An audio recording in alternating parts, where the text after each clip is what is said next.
Let me show you how you can stop typing in your customers' details manually and make them appear. Just like magic, with one simple click.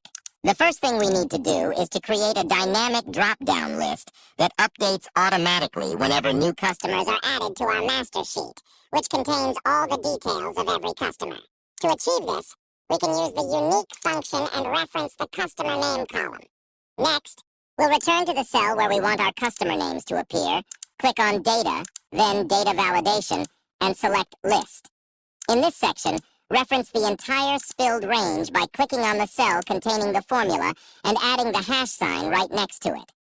Remember, the hash sign ensures that the entire spilled range is considered for our list. Awesome. Now in the cell right below, type in the filter function. For the array argument, we specify all the columns that we want to filter, those ranging from the street address to the customer email. For the include argument, select the customer column and set it equal to cell E11. This ensures we only filter the entries for the specific customer selected. Now close the parentheses and take a look at what happens. Whenever we change the customer's name in our dynamic drop-down list, we automatically get back all the customer's information. Finally, to change the direction of our outcome, wrap the entire formula inside the toCall function.